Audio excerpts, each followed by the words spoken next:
What's after this? 36.5. 39.4. 40.6. 43.6. Okay.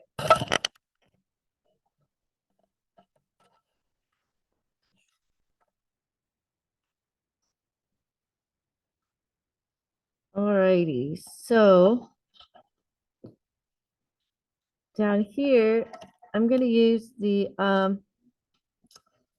centimeter spots on the ruler, and I'm going to go from 20 to 45 by 5. So 20, 25, 30, 35, 40, 45.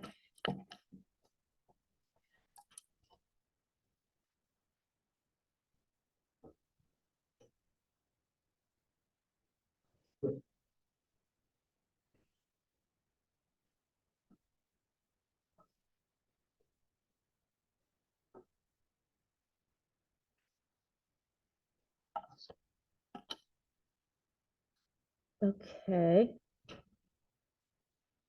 To do a box plot, you need to find the 5-number summary.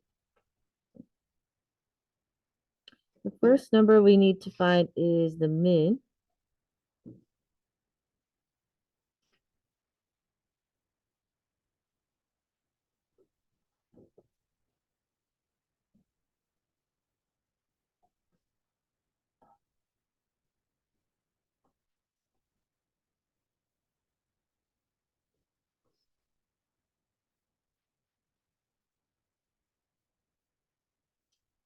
Okay, so it looks to me like the minimum number is 20.5. Everybody agree with that? Okay, the maximum number is 43.6. Okay, and how many numbers are there? 16? Okay, so we're going to count in.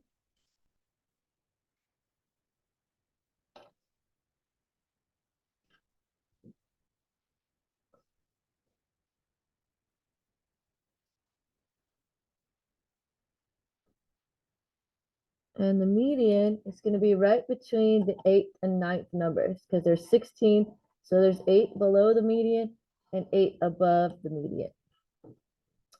Okay, so the median is going to be 27.9 plus 30.6 divided by 2.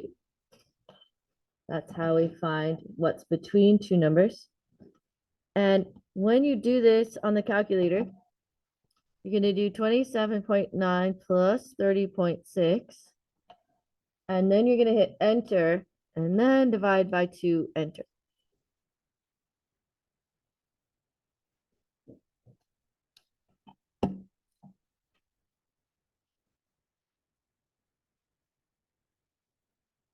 Any questions about how to find the min, the max, or the median?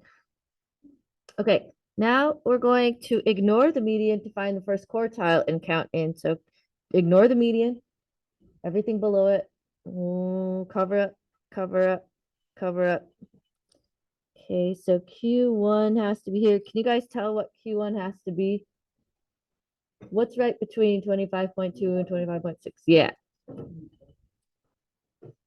Now you can do the average of 25.2 plus 25.6 if you want to, or if you can see it, you can just write it. Okay, so let's see. Cover up, cover up, cover up. What's right between 34.5 and 36.5? Yep, 35.5.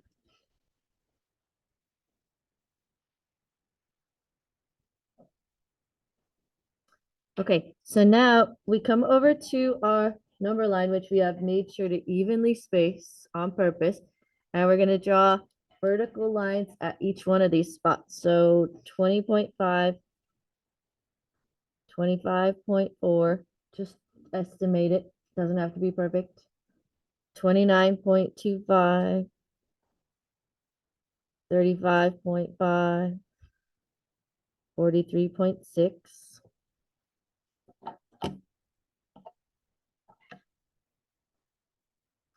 And then connect the middle three to make the box. And then the outside ones are the whiskers.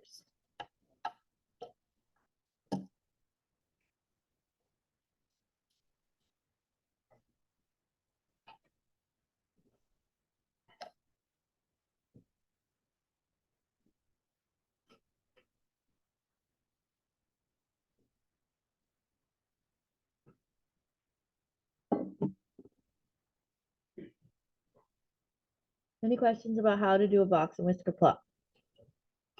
We don't really call it box and whisker plot anymore, by the way. We usually just call it box plot. But that's the same thing. Number 5. You guys can find number 5. We're going to do a stem and leaf plot also. Does anybody remember what a stem and leaf plot is? Does middle school still do stem and leaf plots? You don't. Maybe. Let's see if it jogs your memory. Okay, so stem and leaf plot, number 5. What you do is you figure out what the highest digit is. So the highest digit place is the tens.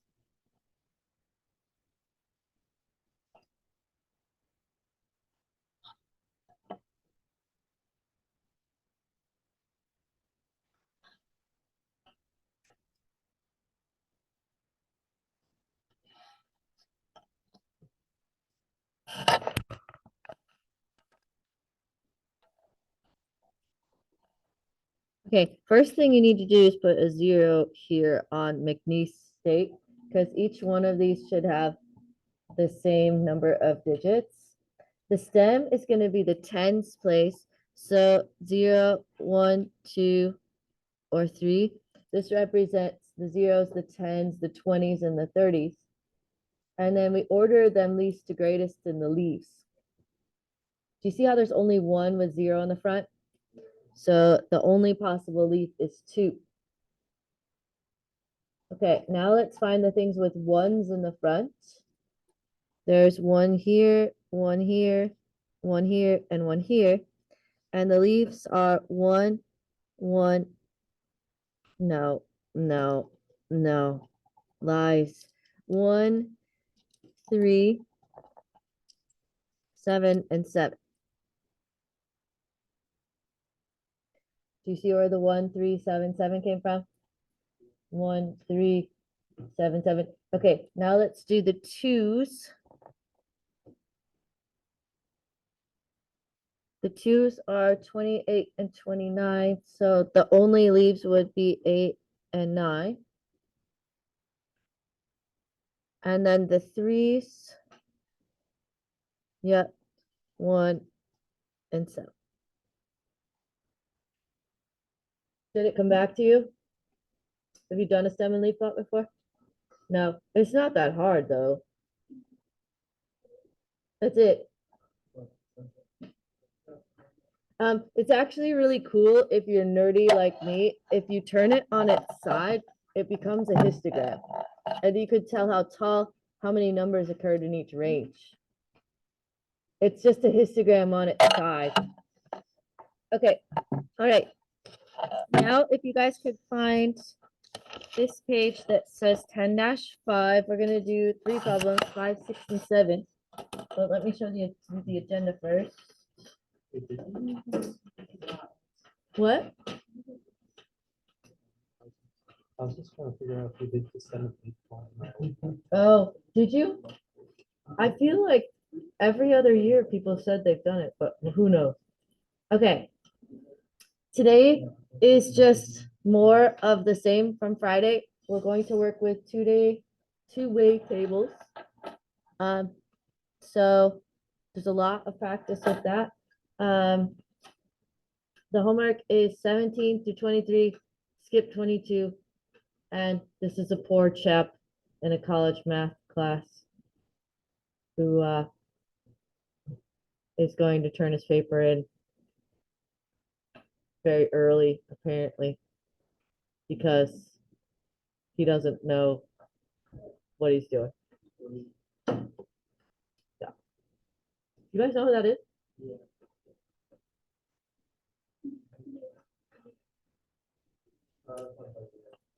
Okay. A researcher suspected that some blood types are more susceptible to the DAPT genetic defect than other blood types. The researcher collected the following data to investigate.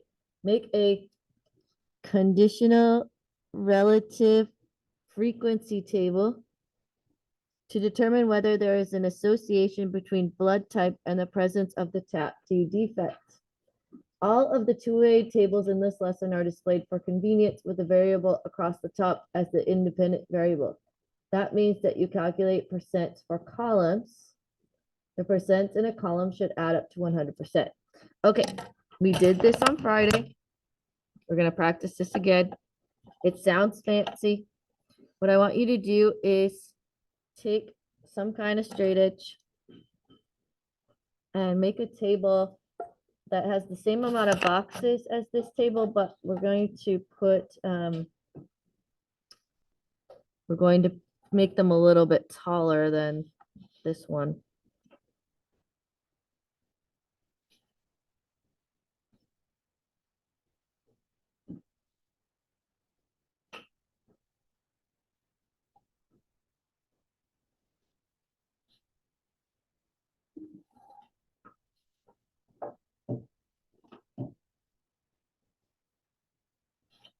Not too bad for freehand.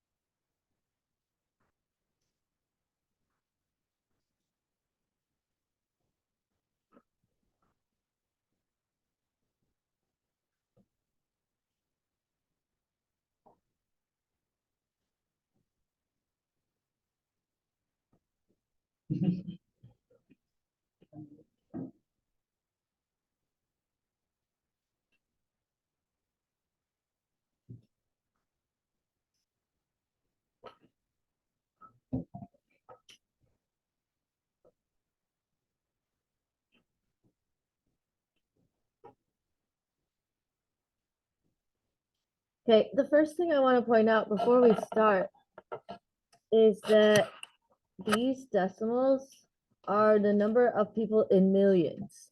That's why these are decimals and these are whole numbers, because this is a genetic defect. And it's actually a good thing if there's not that many people with it. You want that to be a small number, right? Okay, so first thing we need to do is find the total of this. What's 0.3 plus 0.28 plus 0.07 plus 0.03? It's not that hard if you think about it.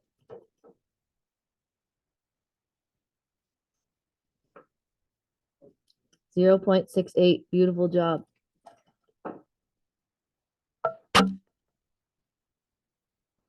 Because this makes 10, that makes 58, 58 plus 10 is 68. Okay, but this one, let's see if you can race me on the calculator.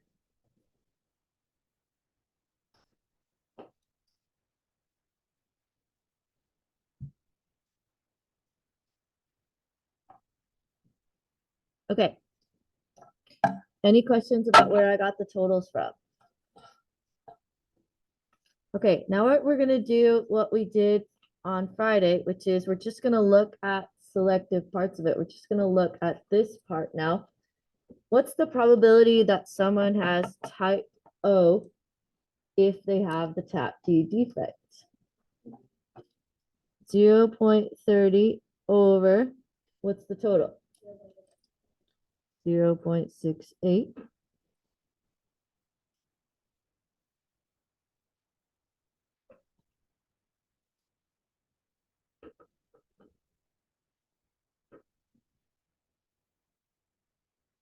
Okay, do you guys see how I'm going to proceed down the table? So what's going to go here? Yep. So 0.28 over the total.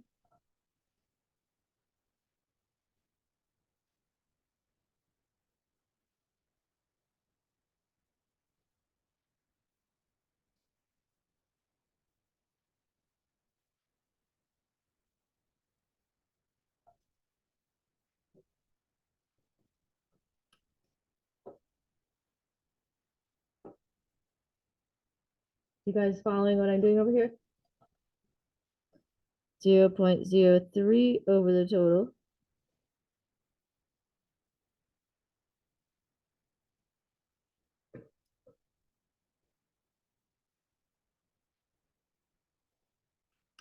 Okay, now one of the things that we'll notice is we're going to add all of these up. These are not perfectly going to add up to be 100%. And you can see why over here. What did I do to these decimals? I rounded them. So 0.44 plus 0.41 plus 0.10 plus 0.04. That's kind of unsatisfying, but we're just going to put 100% at the bottom because we know that it's just Mrs. Talbot's rounded. Okay, now let's do the other side. What would the fraction be in the first box? Yep.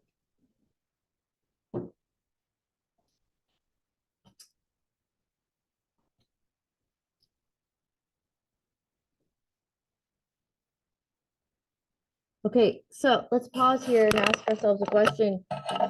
Are you more likely to have DAPT if you have type O blood?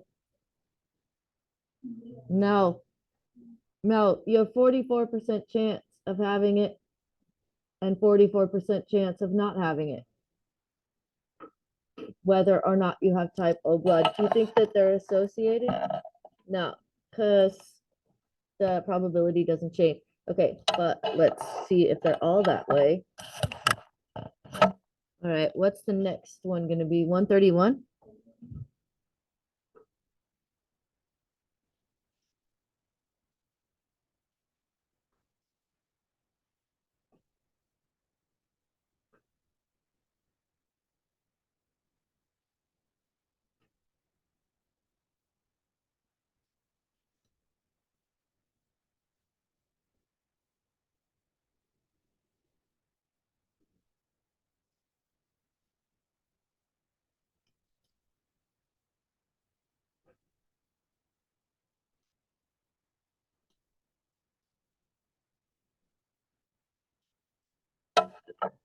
Oh, this time it actually adds to 1.00 though. That's kind of annoying. But do you think that your blood type will influence whether or not you have DAPT? No, no.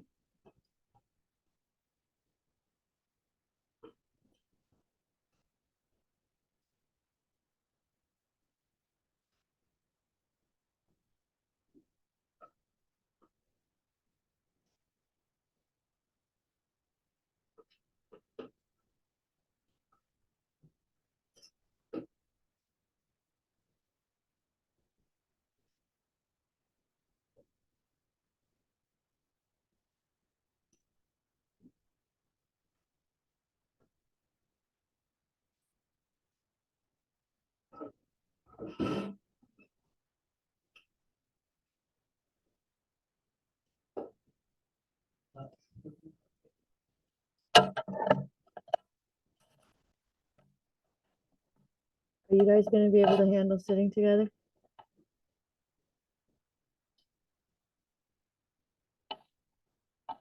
Do we care about this one being 0.42 and this one being 0.41? No, it's just rounding. Do you guys have any questions about number 5?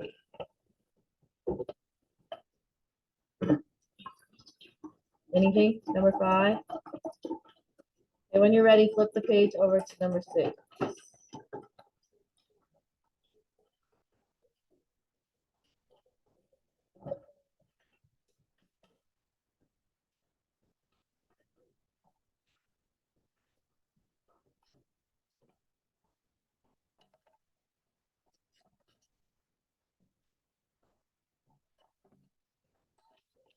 Okay.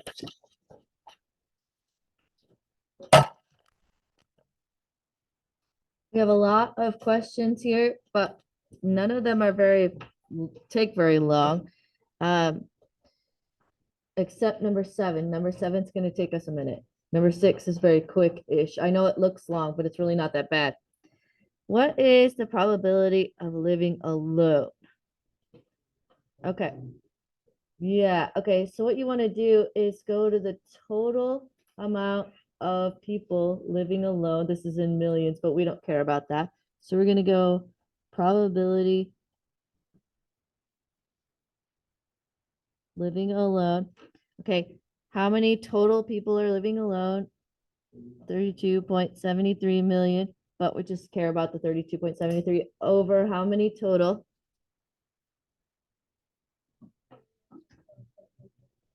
So remember, probability is what they're asking over the total. So what they're asking over the total.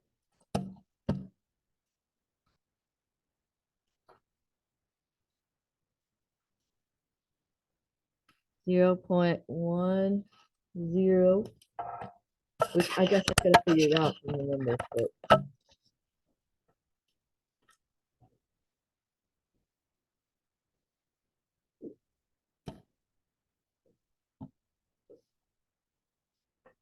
any questions about A? Does that make sense?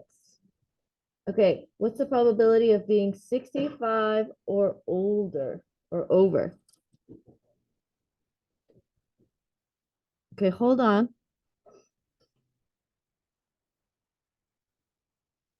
There's actually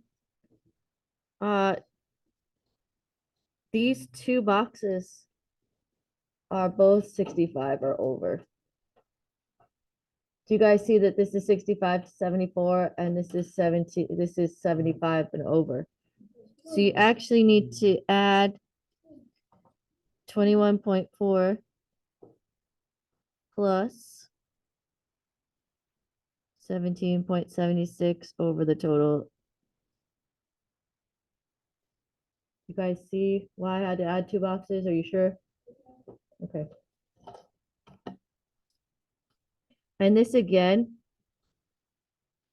you have to hit enter before you divide.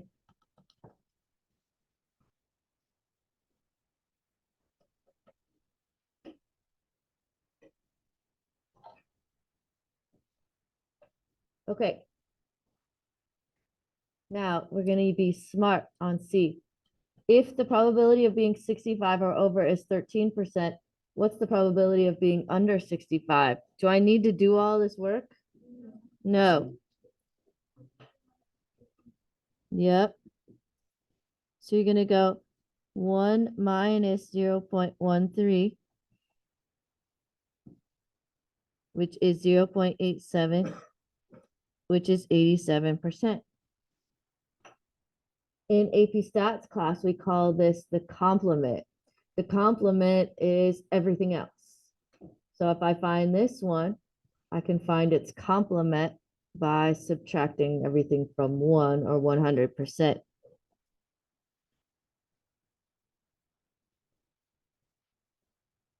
Okay, what's the probability of being under 35 years of age and living alone? Okay, so we're going to actually shade this. I'm going to find a colored pencil. You can just use the pencil that you're using if you want to. This is what I wanted the colored pencil for, though. So if you have it, go for it. Well, find me the boxes that are under 35 years of age and living alone.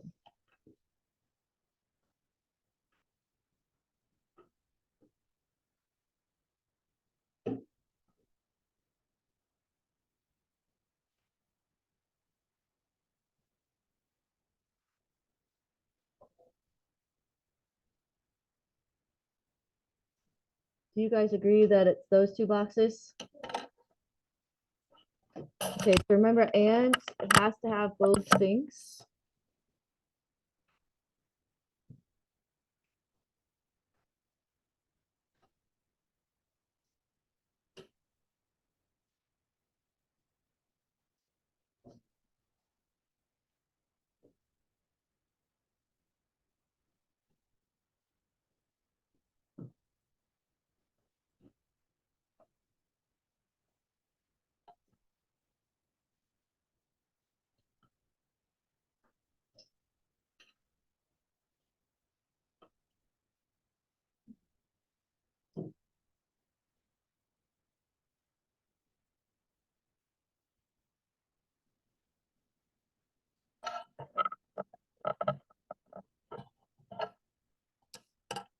Okay.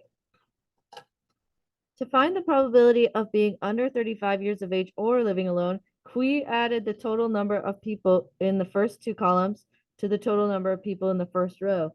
What did Cui do wrong? Okay, we're going to use our colored pencil to help us with this. So remember, the mathematical definition of or is one or the other or both. So all of the living alone is this.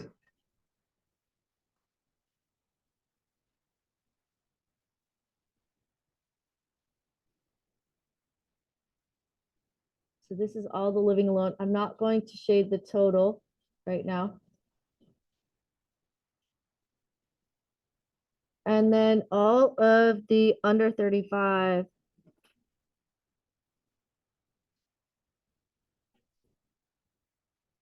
is this.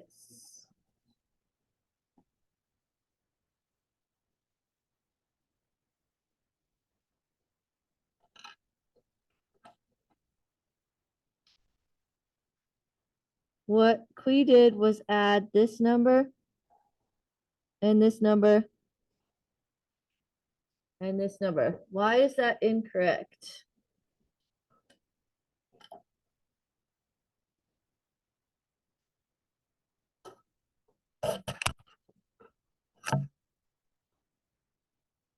Why does the adding this plus this not exactly represent the shaded region here?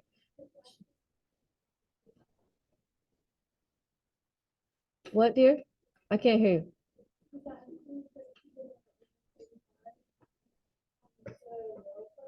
That's okay. Yeah, that's okay, because it says or.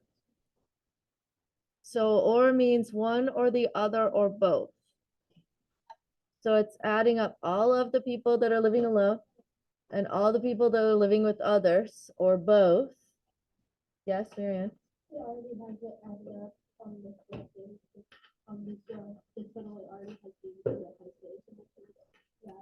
That's perfect. These two cells right here are counted twice if you do that. You add up all of these to get these, but then you add up those and you're counting these two cells twice if you do it that way. So you either have to use the totals and subtract the overlap or just add up all of the cells. Okay, so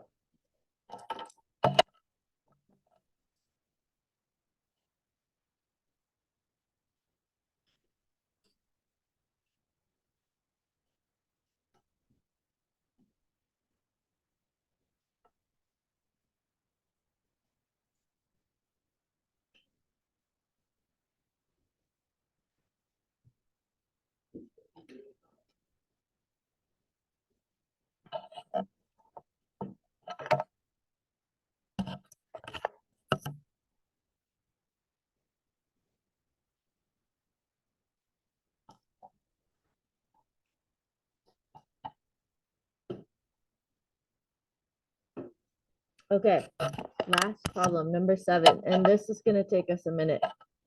It wants to know if there's an association. That means that we have to make that table and divide the columns like we did before. Okay, so first question is, how long should it be? 1, 2, 3, 4, 5, 6, 7. 7 by 2.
Why are my 75 or over boxes so big?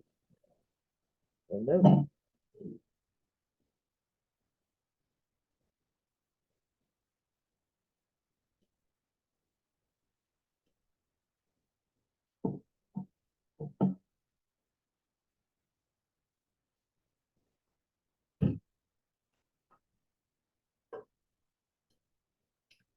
Alrighty. So let's scroll up. Let's just work on this box and then I'm gonna let you guys kind of work on this. I just want to make sure we're on the right spot. So that first box is going to be 1.45 over 111.12. Okay, here is my entries. Does this make sense? Are you sure where I got those two numbers from?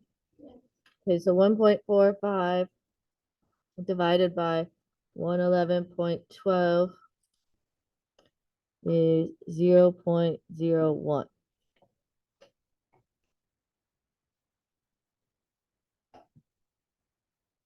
Okay, you guys keep working. Go make sure you got a calculator. Keep working on this in your groups. Try to fill it in.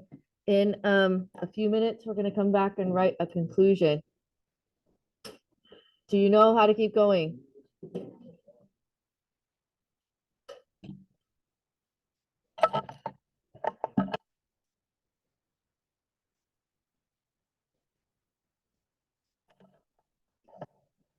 Also, be smart. You guys know that the columns add up to 100%.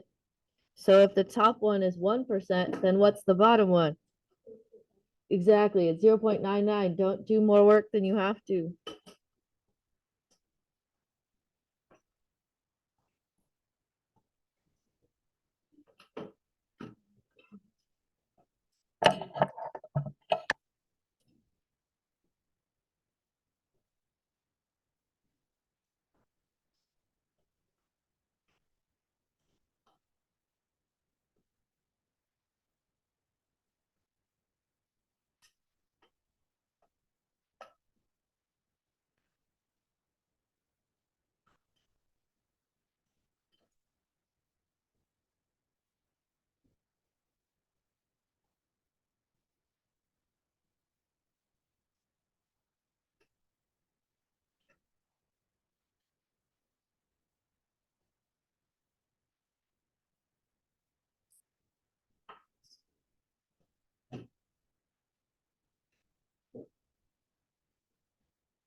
Are you guys done already?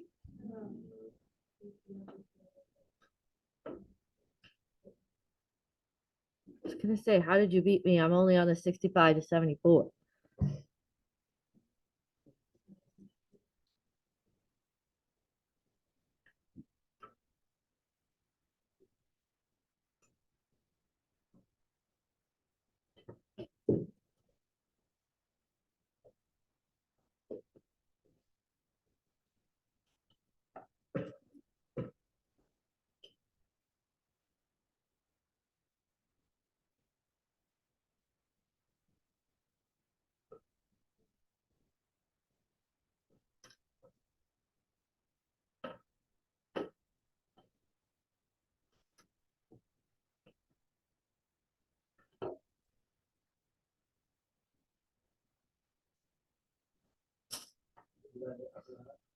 No, we have to just answer the question.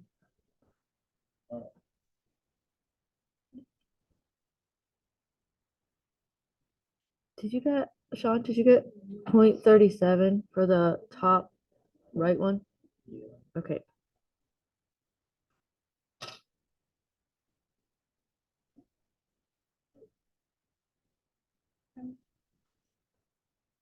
This is sad. Does anybody realize how sad this problem is? It's really sad.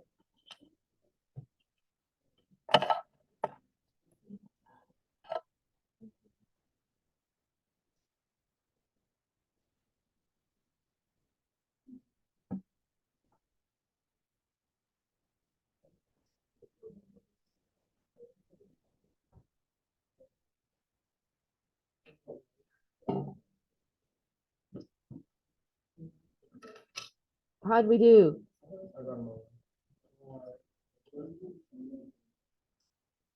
You guys did not have to show the fractions in the bottom. You could have just subtracted from 100%.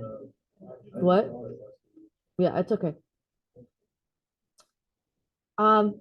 So final question. Is there an association between age and living alone? Yes. Are you more likely to live alone if you're younger or older? Which is so sad.